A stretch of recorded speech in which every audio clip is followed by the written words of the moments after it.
Chers étudiantes et étudiants, nous voici maintenant à notre leçon numéro 8 qui porte le titre de développement en série de Fourier. Alors, le sommaire, on commencera d'abord par annoncer un théorème de convergence de Dirichlet. En fait, on aura encore un autre théorème de convergence de Dirichlet. Et puis, surtout, on va voir l'application, la généralisation aux applications qui ne sont plus de pi périodiques, mais uniquement t périodiques. Alors, je voudrais juste rappeler une chose. Lors de notre cours sur les séries entières, nous avions introduit la notion de série entière, la convergence de séries entières, comment définit-on leur somme, et quelle est la relation de ces sommes-là avec certaines fonctions. Quelles étaient les propriétés de ces sommes-là. Problème inverse, étant donné une fonction, peut-on la développer en série entière? Et si oui, quelle était sa série entière? Et bien sûr, toutes les propriétés possibles. Alors, on va faire exactement la même chose ici.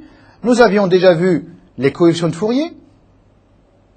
Nous avons vu les propriétés des coefficients de Fourier, notamment en relation avec la dérivation. Et maintenant, on va voir, je dirais, la problématique inverse. Étant donné une fonction, est-ce qu'elle est développable en série entière, en série de Fourier? Et si elle est développable en série de Fourier, elle va coïncider avec quelle série? Ceci, ça va être justement l'objet du théorème sur de convergence qu'on appelle de Dirichlet. En fait, nous, on en sait deux, mais en fait, dans la littérature, il y a plusieurs théorèmes, mais les plus importants, ce seront ceux qu'on va annoncer. Autre chose qui est très importante, c'est il n'y a pas que des fonctions qui sont de pi périodiques. Il y a des fonctions qui ne sont pas de pi périodiques. Il y a des fonctions qui sont pi périodiques. Il y a des fonctions qui sont 1 périodiques. Et ainsi de suite, et ainsi de suite. Donc, il est anormal de dire cette théorie de Fourier, parce que, en fin de compte, c'est une théorie de signal, elle est applicable uniquement aux fonctions de pi périodiques. On va voir, en fait, comment généraliser tout le travail qu'on a fait sur les coefficients de Fourier, sur la convergence, sur le développement en série de Fourier aux fonctions qui sont t périodiques. Vous allez voir que finalement, c'est juste un changement de formule, comme vous allez le voir. Alors, position du problème. Alors maintenant, on va essayer de poser le problème tel qu'il devrait être. F étant un élément de E de pi, c'est-à-dire, je prends une fonction qui est continue par morceau, qui est de pi périodique. On sait, d'après la leçon précédente, que la suite des polynômes de Fourier, de f, converge vers f au sens de la norme quadratique. Rappelez-vous, c'était au sens de la norme donnée par le produit scalaire, c'est-à-dire avec des intégrales. Mais on se demande maintenant si cette suite de fonctions converge toujours vers f. Maintenant, ce n'est plus convergence au sens quadratique, mais au sens de la convergence simple ou bien sûr de la convergence uniforme. Donc, si vous voulez, ceci donne un petit peu un peu de poids à ce que j'avais déjà dit auparavant dans des leçons précédentes. Nous avons plusieurs types de convergence. Nous savons déjà que la convergence était au sens quadratique, au sens de la norme quadratique, c'est-à-dire avec des intégrales, mais nous ne savons pas encore si sa convergence au sens simple ou au sens uniforme. Or, en fait, ce qui nous importe le plus, c'est surtout ça. C'est la convergence simple d'abord, puis ensuite la convergence uniforme. La convergence au sens quadratique était beaucoup plus une condition géométrique qui montrait que la suite Sn de polynômes de Fourier n'était que la projection orthogonale sur l'espace des polynômes orthogonaux de degré inférieur à la n de notre fonction qui est continue ou parfois uniquement continue par morceau et de pi périodique, mais surtout de pi périodique. Donc, la question qui se pose, c'est ça. Autrement dit, peut-on écrire limite f de t égale limite de Sn de f de t quand n tend vers l'infini? Et si oui, quand est-ce que c'est possible? Sinon, comment faut-il écrire ici le f? Est-ce que c'est vraiment qu'on a le f ici ou là on a autre chose? Le problème posé équivaut donc à la convergence des séries de fonctions. Est-ce que ces séries convergent? Ici, c'est la série complexe. Ici, c'est la série réelle correspondante. Donc, vous voyez, le problème de cette convergence, parce qu'on sait ici que c'est la suite des sommes partielles, finalement, de cette série-là, est-ce que cette série est convergente? Et bien sûr, automatiquement, est-ce qu'elle a celle-là aussi des convergences? Alors, si elle converge vers f de t, oui ou non? Au cas où ça converge vers f, on annoncera quand est-ce que ça va converger vers f. Au cas où ça ne converge pas vers f, vers quelle valeur ça devrait converger? Alors, en cas de convergence, et si la somme est bien f, donc ici nous faisons toujours des conditions. Nous travaillons toujours le conditionnel. Si la somme est f, donc pour l'instant on n'a pas encore le résultat, mais on est en train un petit peu d'essayer un petit peu d'appréhender le résultat. Si la convergence est valable, et si ça converge vers f, on aurait ceci, ce qui serait très très important, parce que, qu'est-ce que ça signifierait? Ça signifierait que f de t va coïncider avec une série complexe d'exponentielles complexes. Ou encore, avec une série où il n'y a que des coefficients avec des cosinus nt et des sinus nt. Donc c'est très très important. Ce n'est plus comme dans le cas de développement en série entière, c'est ce qu'on appelle ici un vrai développement en série de Fourier. F de t coïncide avec une série de fonctions uniquement écrites à l'aide de cosinus nt et de cosinus nt. Dans ce cas-là, si ceci est vrai, c'est-à-dire si la série complexe ou la série en réel est convergente, alors on dira que f est développable en série de Fourier.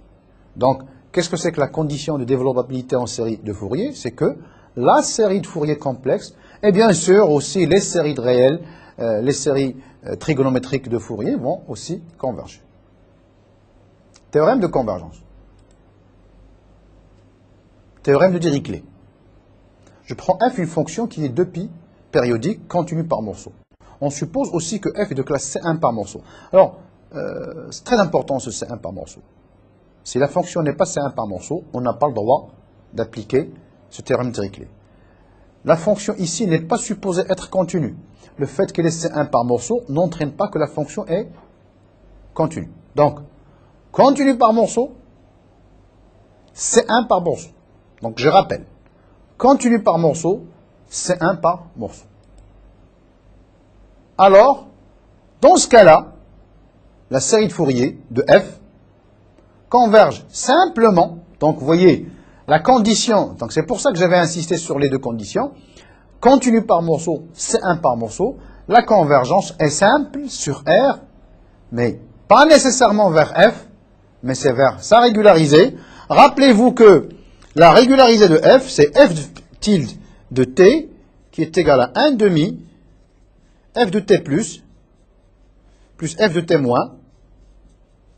C'est-à-dire que, dans le cas où la fonction est continue en t, f tilde de t, ça on sait que la régularisée coïncide avec f, mais dans le cas où f n'est pas continue en t, on prend, si vous voulez, la moyenne du saut de la fonction. Parce que la fonction prend la valeur f de t plus pour t à droite, f de t moins pour t à gauche, et donc je prends cette moyenne, c'est ce qu'on appelle le saut moyen, un petit peu ceci. Autrement, sigma de Cp f EIPT est égal à 1 demi A0 de f plus sigma de n égale à 1 à l'infini de AN de f cosinus nt plus sigma de n égale à 1 à l'infini de Bn de f sinus nt. Donc ça c'est la série complexe, ça c'est la série réelle, égale à la régularisée de la fonction au point t. Autrement dit, si vous voulez, si f est continu, si de plus f est continu au point t, parce que je ne suppose pas ici que f est continu partout, mais en un point de continuité, je sais que la régularisée coïncide avec f de t. Deuxième théorème de Dirichlet.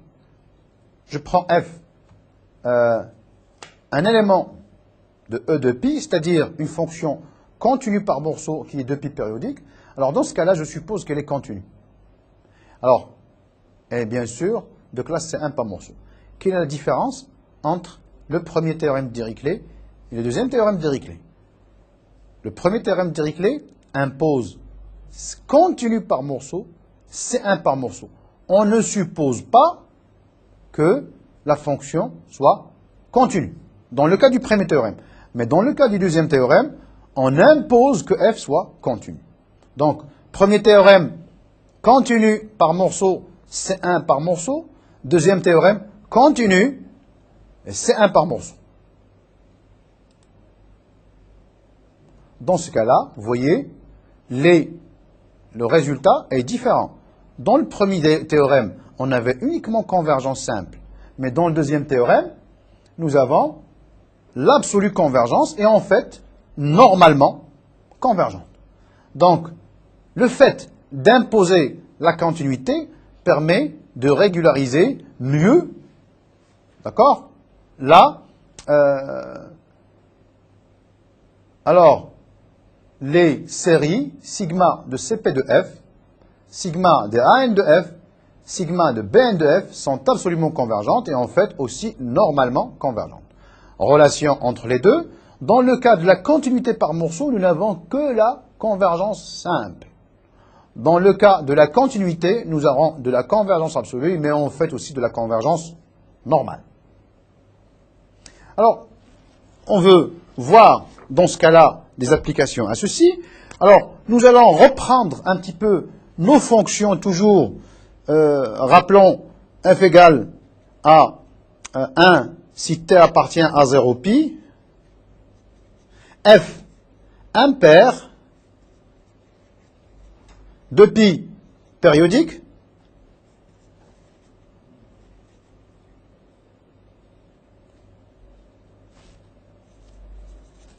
De pi périodique.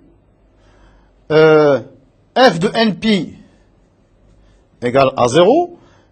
Le dessin va être ce type-là. Rappelez-vous. Donc ça c'est pi. Ça c'est 2pi. Ça c'est moins pi.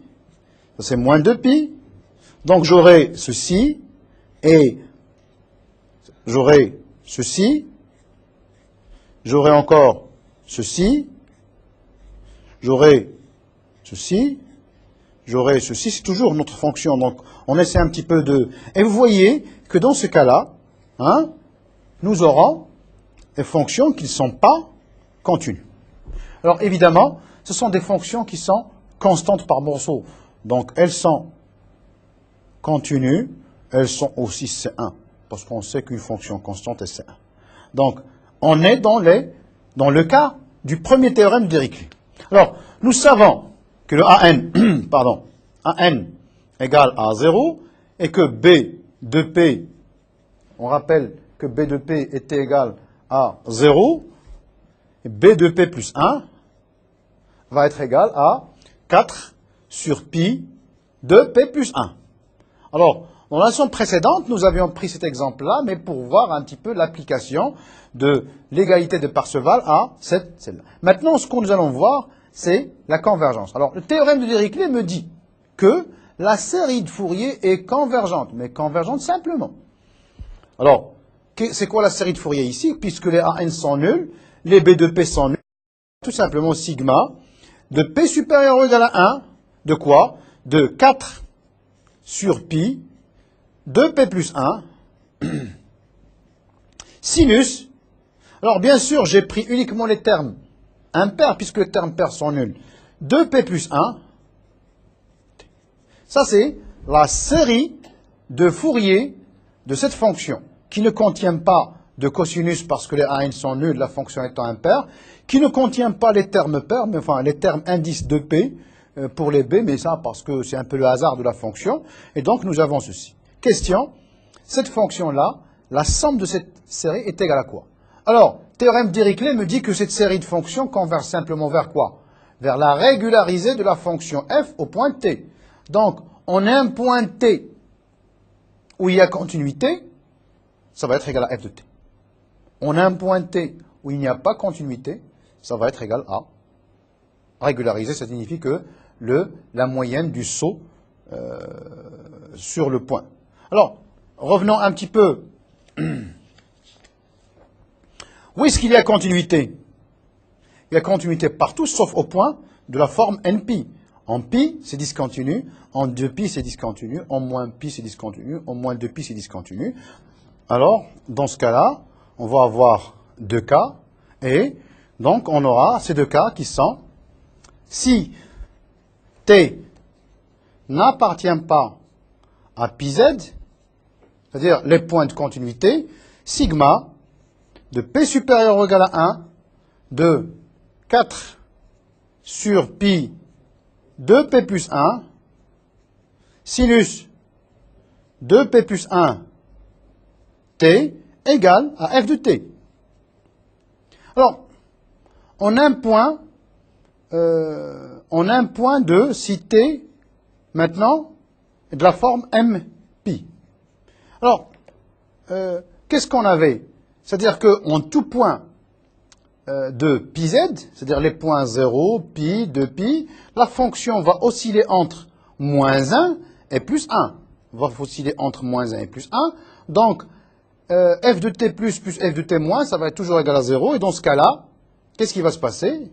La fonction, la même chose, la série, on a 1.4 sur pi de p plus 1, sinus de p plus 1, m pi, va être égal à 0. Or, en fait, on retrouve un résultat qui est banal, dans le sens où ici, je prends les multiples de pi, et le sinus des multiples de pi, c'est automatiquement nul. Donc, on retrouve, grâce à cet exemple-là, on revérifie un petit peu ce théorème. Alors, ce qui est très important, si vous voulez, c'est que pour prendre, par exemple, une valeur particulière, hein, c'est juste pour, je prends t égale à 1,5 à pi sur 2, pardon. Si je prends t égale à pi sur 2, j'aurai sigma de p supérieur ou égal à 1, à 0, pardon, de 4 sur pi de p plus 1, sinus, alors, pi sur 2 fois 2p plus 1, donc je sais que c'est égal à f de t, mais dans ce cas, je sais que pi sur 2, c'est comprendre 0 et pi, donc ça va être égal à 1. Alors, ça c'est très important, vous voyez, c'est assez extraordinaire de voir un petit peu une série qui est assez compliquée comme ça, dont on peut trouver la somme de manière très très simple. Alors, mieux que ça, je prends ici, je multiplie ici, qu'est-ce que ça me donne? Ça me donne sigma, p supérieur ou égal à 0, de 4 sur pi, de p plus 1. Alors ici, j'aurai sinus pi sur 2 plus p pi égale à 1.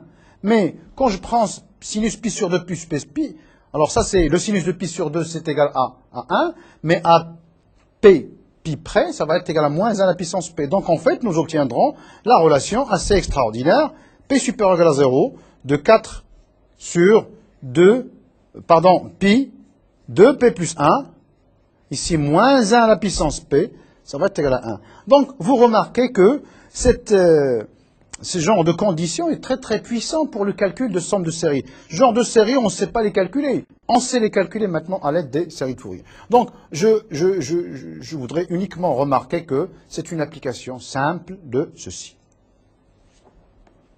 Alors, maintenant, on prendra toujours notre fonction maintenant avec ce qu'on appelle les signaux en créneau. C'était la fonction f de t de pi périodique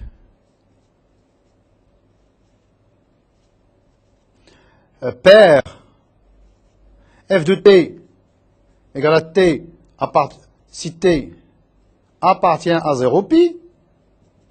Alors, c'était la fonction qui faisait comme ça. Donc, j'ai comme ça, puis ainsi de suite. Alors, nous remarquons dans ce cas-là, bon, vous voyez, ça c'est pi, ça c'est moins pi, et 2pi, ainsi de suite. Nous remarquons dans ce cas-là, nous avons la continuité partout. Donc, dans ce cas-là, nous aurons le deuxième théorème Dirichlet, c'est que non pas uniquement la série de Fourier va converger simplement, mais mieux ici va converger absolument, et même va converger normalement. Alors, pour voir une petite application de ceci, toujours, alors on sait que Bn sont tous nuls, parce que la fonction est paire. Les AN, on a déjà calculé les AN, on avait trouvé que A0 était égal à pi, et que A de P égale A0 pour P supérieur ou égal à 1, que a de p plus 1 égale à moins 4 sur pi de p plus 1 au carré. Dans ce cas-là, la série de Fourier, c'est 1 demi, donc j'insiste, 1 demi de A0, ça fait pi sur 2, plus sigma, alors je garderai uniquement les indices impairs ici, donc P supérieur ou égal à A0, des moins 4 sur pi de P plus 1 au carré, cosinus de P plus 1, T. Dans ce cas-là, c'est égal à F de T. Donc vous voyez, c'est très important. Dans ce cas-là, c'est égal à F de T. Pourquoi c'est égal à F de T? Parce que nous sommes dans les conditions du deuxième théorème de Dirichlet, qui nous dit, puisqu'il y a continuité, puisqu'il y a eu classe C1 par morceau, la convergence est normale. En fait, on peut dériver maintenant puisqu'il y a convergence normale, on peut dériver cette relation autant qu'on veut. Alors, comme application, on peut voir ça, ce qui se passe en t égale à 0. Hein? Alors, si je prends t égale à 0, qu'est-ce qui va me rester? Pi sur 2, plus sommation de moins 4 sur p de p plus 1 au carré. Le cosinus de 0, c'est 1. F de 0, rappelez-vous, f de 0 est égal à 0. Donc, nous obtenons tout simplement pi sur 2 plus, alors, sigma de p supérieur ou égal à 0. Donc, ici, c'est un moins, pardon, à 4 sur pi de p plus 1 au carré, ici, 1 carré, égale à 0. Alors, vous voyez un petit peu, j'en déduis tout simplement un résultat que nous avions déjà vu à l'aide de Parseval, c'est que je vais multiplier ici par pi au carré, donc de 1 sur 2p plus 1 au carré, hein, égale à pi au carré sur 8, résultat que nous avions déjà trouvé d'une autre manière, c'était en appliquant un autre résultat à la première fonction, mais l'égalité de Parseval. Donc, vous voyez un petit peu que tous ces résultats s'entrecroisent et on les a un petit peu l'une après l'autre. Maintenant, nous allons voir un autre type pour trouver d'autres types de fonctions. Nous allons prendre ici la fonction qui vaut f de t égale, qui soit 2pi périodique toujours, pour voir un petit peu la puissance impaire. F de t égale à sinus au carré t. Alors, voyez, attention, on a l'impression qu'ici, la fonction est impaire. On impose que la fonction soit impaire. Mais pour t appartenant à 0pi. C'est-à-dire que, pour construire cette fonction sur moins pi plus pi, je construis son graphe sur 0pi, et ensuite, par imparité, je construis son graphe sur moins pi 0. Donc, je vais chercher son développement de Fourier. Évidemment, c'est une fonction impaire, donc les AN sont nuls. Les BN, on va trouver que les BN vont aussi être de la forme B de P égale à 0 et B de P plus 1 va être égal. C'est une quantité qui est quand même un peu... On trouve, hein, il faut faire un calcul, je vous laisse faire le calcul, 8 sur une quantité qui peut paraître un petit peu 2P moins 1, 2P plus 1, 2P plus 3. Donc vous voyez, c'est-à-dire on montre en fait que pour cette fonction, en calculant, alors bien sûr, pour calculer sur intégrale jusqu'à pi de sinus carré t, on aura besoin soit de régulariser, soit de faire des intégrations par partie, mais je préfère plutôt ici que vous fassiez un petit peu une double intégration par partie, parce que vous aurez des sinus carré t, vous avez ainsi de suite, ainsi de suite. Donc, vous allez avoir ceci, ça c'est le coefficient de Fourier réel, AN et BN, donc la partie réelle et la partie paire est automatiquement nulle. Alors, dans ce cas-là, qu'est-ce qu'on remarque? On remarque que cette fonction va être une fonction continue. Premier théorème Dirichlet.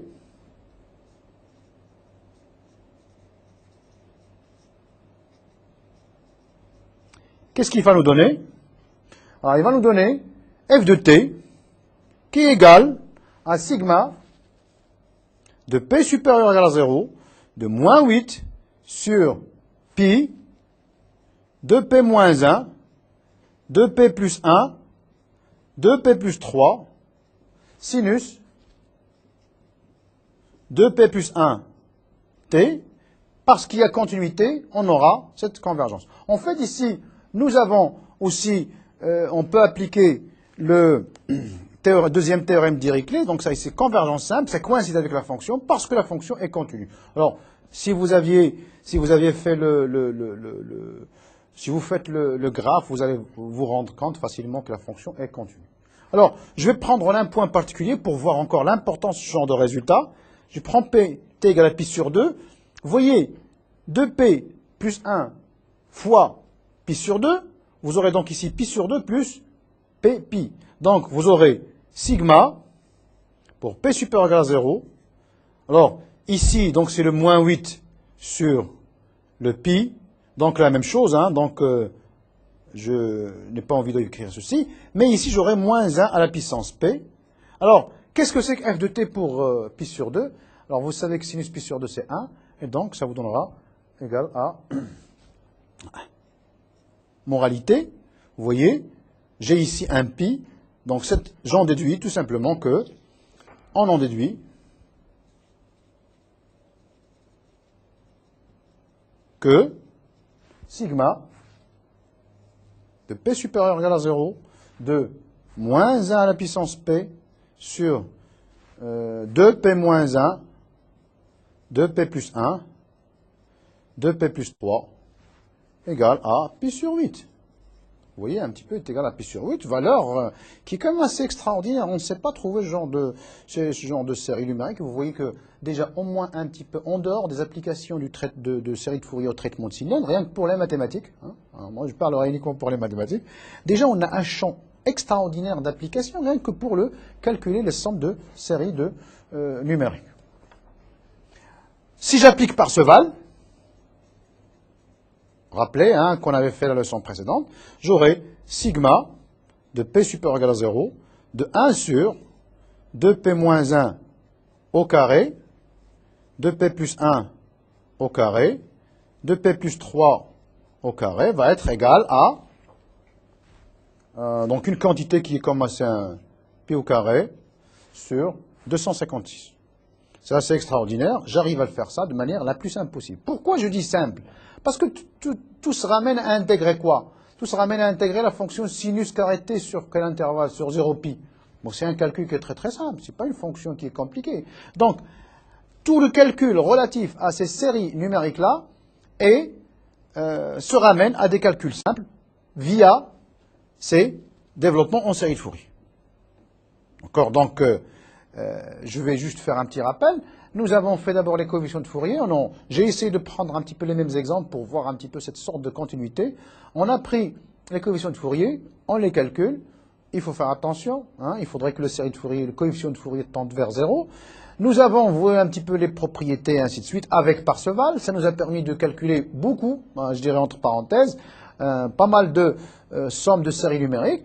Et maintenant, d'autres séries numériques qu'on est arrivé à le faire ça à l'aide des premiers théorèmes et deuxième théorème de Dirichlet. Il y a une chose que je voudrais un petit peu quand même remarquer, parce que nous n'avons pas très bien vu un petit peu cette notion de convergence normale, tout simplement parce que nous n'avons pas dérivé. Mais, dans le cas de l'exemple précédent, c'est-à-dire sinus carré t, vous avez continu et c'est un par morceau. La convergence est normale. D'après ce qu'on avait fait sur les série, donc quand on a convergence normale, donc uniforme, on a le droit de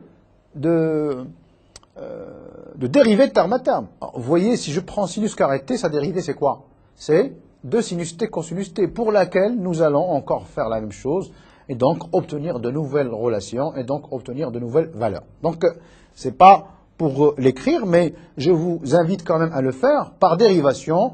Une première dérivation, une deuxième dérivation, une troisième dérivation, autant de dérivations que vous voudriez. Bon, maintenant, tout à l'heure, c'était pour dire, dans ces conditions, la série de Fourier, c'est-à-dire les conditions de continuité et de classe C1 par morceau nous donne ce que j'avais déjà dit, normalement et uniformément convergente vers la fonction f pour la plus simple raison que tous les points sont des points de continuité. Maintenant, nous allons essayer un petit peu de généraliser tout ce que l'on avait fait dans les autres leçons aux applications de T périodique. Alors, T périodique, bon, c'est pas nécessairement 2π périodique. Alors, je prendrai un exemple de fonction T périodique. Vous allez voir, ici, je prends la fonction f de t égale, d'ailleurs, c'est la fonction que je vais traiter, cosinus t, hein, par exemple. Vous voyez ici, qu'est-ce qui se passe? Cosinus de f de t plus 2π, c'est cosinus t plus 2π. Donc, ça coïncide. Mais maintenant, quand je prends f de t plus π, je sais que c'est égal à cosinus t plus π est égal à moins cosinus t. Mais en prenant la valeur absolue, j'aurai donc pi est une période. Donc, ici la période, quand je dis la période, donc la période, c'est la plus petite des valeurs qui vérifie f de x, f de t plus grand t égale à f de t. Donc, la période ici est grand et pi, non plus égal à 2π. Que ce qu'il faut faire dans le cas où la période n'est plus égale à 2π. On va voir qu'en fait, les choses sont très très simples. Si on considère des applications t périodiques, les notations deviennent avec. Alors, on va poser oméga égale 2π sur t. Dans notre cas ici, oméga égale 2π sur pi. Donc, c'est égal à 2. Donc, attention. Donc, ici, hein, produit scalaire énorme. Quelle est la différence? 1 sur t moins t sur 2 à t sur 2. Ici, ça reste la même chose. Vous voyez, si t égale 2π, 1 sur 2π moins pi à plus pi. Donc ici, 1 sur t, t sur 2 à moins t sur 2. Dans ce cas-là, qu'est-ce qu'on va avoir? 1 sur pi, donc vous voyez ici, produit scalaire, ça va être 1 sur pi, intégrale de moins pi sur 2 à plus pi sur 2, de f de t, bar g de t. Donc ça, c'est le produit scalaire. Bien sûr, la norme, je ne vais pas le réécrire, ça va être toujours 1 sur t intégrale de moins t sur 2 à t sur 2 de module de f de t au carré. Dans notre cas ici, dans le cas de notre exemple, j'aurai 1 sur pi intégrale de moins pi sur 2 à pi sur 2 de module de f de t au carré. Coefficient de Fourier, qu'est-ce qui change? C'est 1 sur t. Tout à l'heure, nous avions 1 sur 2pi, moins pi à plus pi. Donc ici, on obtient 1 sur t moins t sur 2 à plus t sur 2. Donc vous voyez ici. Mais attention, ce qui est très important ici, c'est que, rappelez-vous que dans le cas des, je dirais, dans le cas de pi périodique, on avait écrit uniquement moins ip t.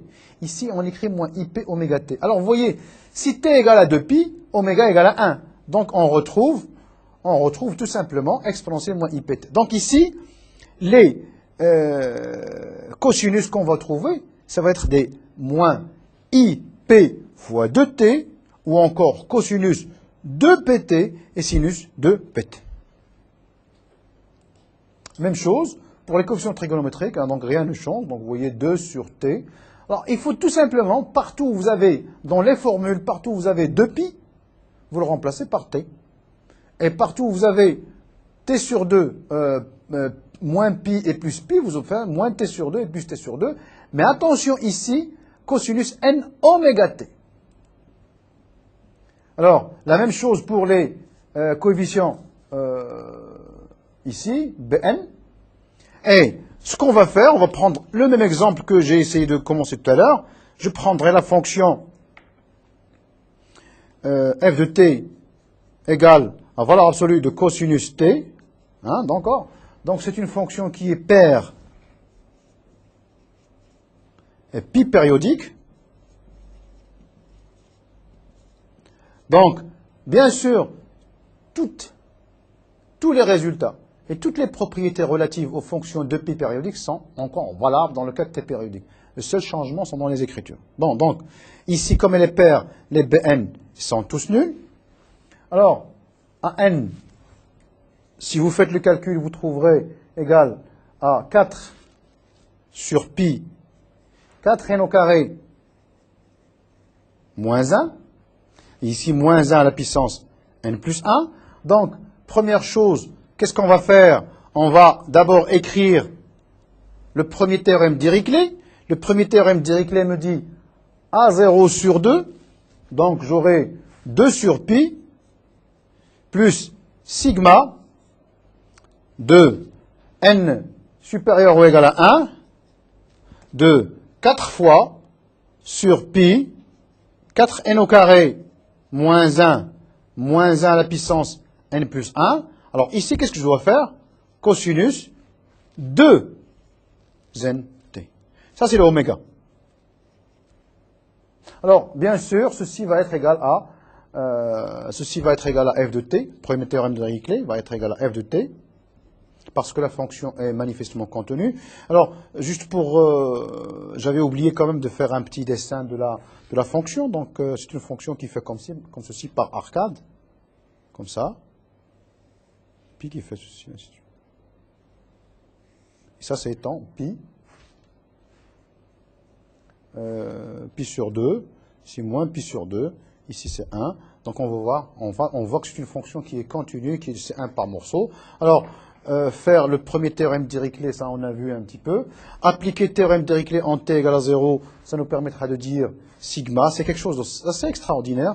N supérieur ou égal à 0 de moins 1 à la puissance n sur 4n au carré moins 1. Ce sont des sommes qui sont pénibles à trouver. C'est de moins pi sur 4.